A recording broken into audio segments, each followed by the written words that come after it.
నమస్కారం అండి. SB news 9550కి స్వాగతం సుస్వాగతం.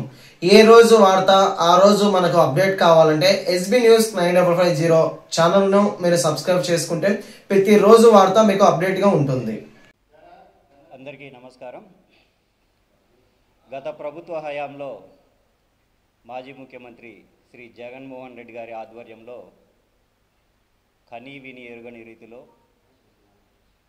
ఇంతకుముందు ఎన్నడూ లేని విధంగా ప్రతిపక్షాలు సైతం పొగిడేంత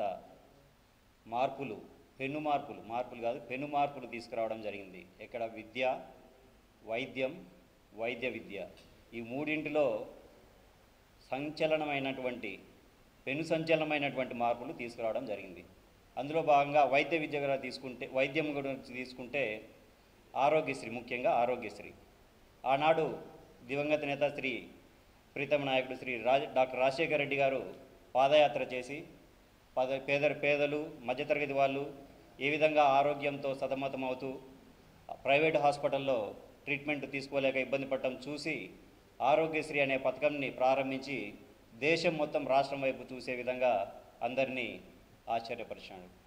అదే బాటలో తండ్రికి మించిన తనయుడుల మన ప్రీతమ నాయకుడు శ్రీ జగన్మోహన్ రెడ్డి గారు అంతకు మించి మొత్తం 3650 జబ్బులకు ఆరోగ్యశ్రీల పరిధిలోకి తీసుకొచ్చి, అంతేకాదు కరోనాలో ప్రైవేట్ హాస్పిటల్ నుంచి రిసోర్స్ లిమిటెడ్ ఉండడం వల్ల వాళ్ళు విధించే ఫీజులు భరించలేక పేదలు పడుతున్న బాధలు చూసి దేశంలో ఎక్కడా లేని విధంగా కరోనాని కూడా ఆరోగ్యశ్రీ పరిధిలోకి తీసుకొచ్చి, అదేవిధంగా ఆ టైంలో రెమిడెసివిర్ అనే ఇంజెక్షన్ దాదాపు 50,000 ఖర్చు అయ్యే రెమిడెసివిర్ ఇంజెక్షన్ని ఆరోగ్యశ్రీలోకి తీసుకొచ్చి పేదలకు ఉచితంగా ఇవ్వడం జరిగింది.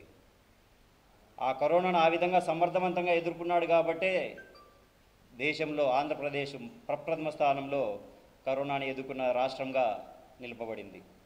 అలాంటి ఆరోగ్యశ్రీ పథకాన్ని కేవలం 2 కారణాలు అయితే కనిపిస్తూ ఉన్నాయి చంద్రబాబు గారు ఎందుకు ఈ విధంగా చేస్తూ ఉన్నాడు అనేది. ఒకటి, ఆరోగ్యశ్రీ అనేది ఇప్పుడు వాళ్ళు ఎన్ని పేర్లు మార్చుకున్నా కూడా, ఇప్పుడు ఏదో ఎన్టీఆర్ వైద్య సేవ అని పెట్టుకున్నారు, అంతకుముందు కూడా ఏదో పేరు పెట్టుకున్నారు.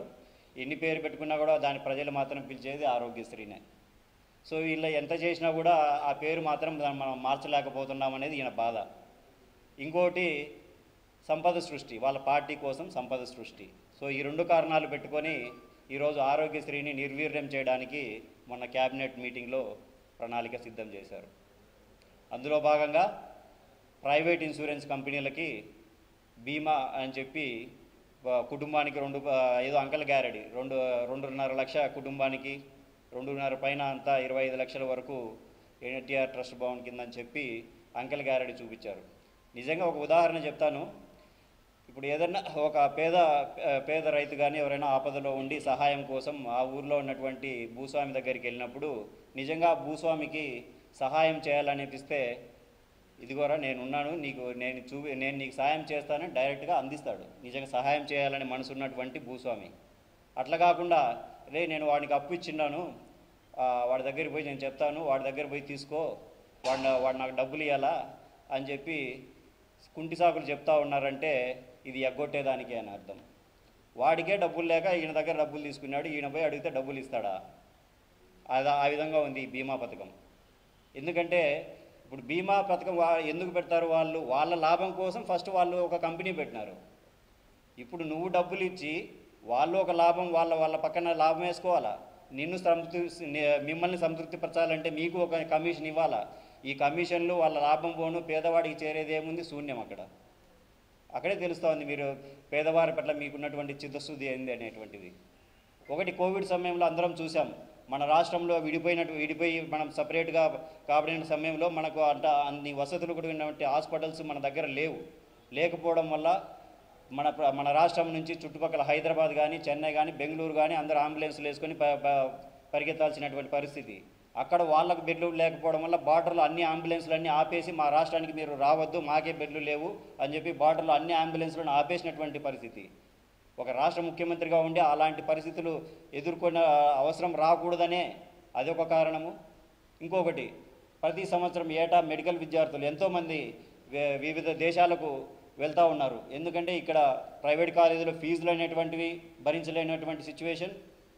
ఇంకోటి గవర్నమెంట్ మెడికల్ కాలేజ్ తగినటువంటి సీట్లు లేకపోవడం. దీనివల్ల వేల మంది విద్యార్థులు రష్యా, ఉక్రెయిన్, చైనా ఇలాంటి దేశాలకు వెళ్ళి వైద్య విద్య కోసం పాకులాట పడుతూ ఉన్నారు.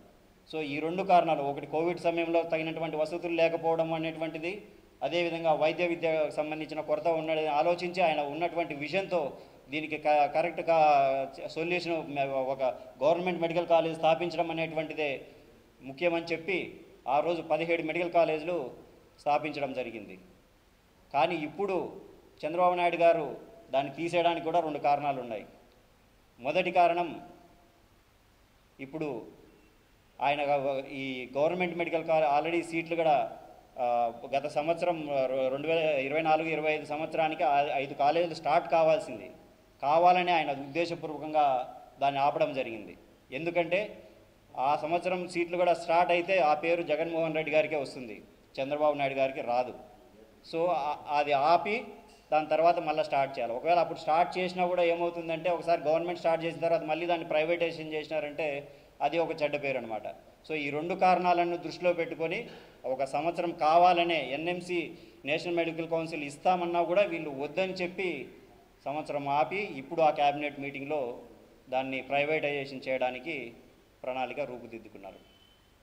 దాంట్లో వాళ్ళ భాగస్వాములకే సింగపూర్గా సంబంధించిన సంస్థకు అప్పచెప్పడానికి ప్రణాళిక సిద్ధం చేసినట్లు తెలుస్తూ ఉంది. దీనివల్ల నష్టపోయేది విద్యార్థులు, పేద మధ్యతరగతి విద్యార్థులు, ఇంకా పేద ప్రజలకు మంచి సౌకర్యాలతో కూడినటువంటి ట్రీట్మెంట్ అనేటువంటిది లభించకపోవడం వల్ల ఈ 2 వర్గాలు తీవ్రంగా నష్టపోతాయి అన్నమాట. నేను ఒకటే చెప్పదలుచుకున్న, వీళ్ళు P4 అని చెప్పి, సంపద సృష్టి అని చెప్పి ఏవో పేర్లు పెట్టుకుంటా ఉన్నారు. P4 అంటే ఏమీ లేదు, ప్రభుత్వ ఆస్తుల్ని, ప్రజాధనాన్ని పాలకులు పంచుకోవడమే P4. ఆ P4 అనేటువంటిది అంతకు మించి పేద ప్రజలకు ఎలాంటి ఒరిగేది ఏమీ లేదు. వాళ్ళ సంపద సృష్టి కూడా వారి పార్టీలో ఉన్నటువంటి పార్టీ నాయకులకు వాళ్ళ శ్రేష్ఠి కోసమే తప్ప ప్రజలకు ఇలాంటివి ఎలాంటి లాభం చేకూర్చే విధంగా లేవు. సో నెక్స్ట్ రాబోయే ప్రభుత్వం జగన్మోహన్ రెడ్డి గారి ప్రభుత్వమే. ప్రభుత్వం రాగానే ఇప్పుడు ఏర్పరచుకున్నటువంటి MOUలన్నింటినీ రద్దు చేసి తిరిగి ప్రజలకు న్యాయం చేకూర్చే విధంగా మా ప్రణాళిక ఉండబోతుంది. ధన్యవాదాలు. నేటికి 16 నెలలుగా వస్తుంది. ఈ 16 నెలల కాలంలో తీవ్రంగా నష్టపోయింది ఎవరంటే ఒక విద్యార్థులు, యువకులు తప్పితే ఎవరికి న్యాయం జరగలే. విద్యార్థులు జరగలేదు, యువకులు జరగలేదు.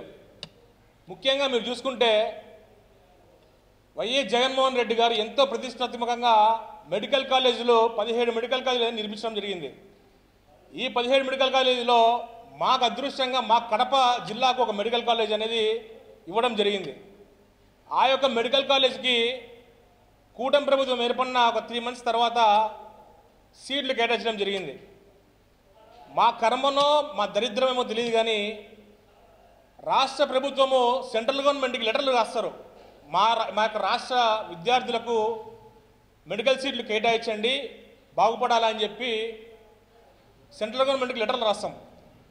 మా కర్మేమో కానీ మాకు కేటాయించిన సీట్లు కూడా మాకు వద్దని చెప్పి పంపించినటువంటి ఘనత ఈ యొక్క రాష్ట్ర ప్రభుత్వం చంద్రబాబు నాయుడు నారా లోకేష్ గారు. తక్షణమే మీరు ఈ యొక్క మెడికల్ సీట్లను వెంటనే కేటాయించాలనే విధంగా ప్రైవేటీకరణ చేయడం కూడా చాలా దారుణము. రాష్ట్రంలో ఎక్కడ లేనటువంటి విధంగా నారాయణ అటువంటి ఒక ప్రైవేట్ సంస్థలకు చంద్రబాబు నాయుడు అమ్ముడుపోయి ఈ యొక్క ప్రైవేటీకరణ చేయడం అనేది కూడా చాలా మన కర్మ అనుకొని మేము తెలియజేస్తున్నాం. తక్షణమే వెంటనే వైద్య విద్యార్థులకు న్యాయం చేయాలని చెప్పి వైఎస్ఆర్ కాంగ్రెస్ పార్టీ నుంచి మేము డిమాండ్ చేస్తున్నాము. లేని పక్షాన విద్యార్థులు అదేవిధంగా యువత ఆధ్వర్యంలో పులివెందుల మెడికల్ కాలేజ్ దగ్గర నిరాహార దీక్షకైనా కూర్చుంటామని చెప్పి ఈ మీడియా ముఖంగా మేము తెలియజేస్తున్నాం.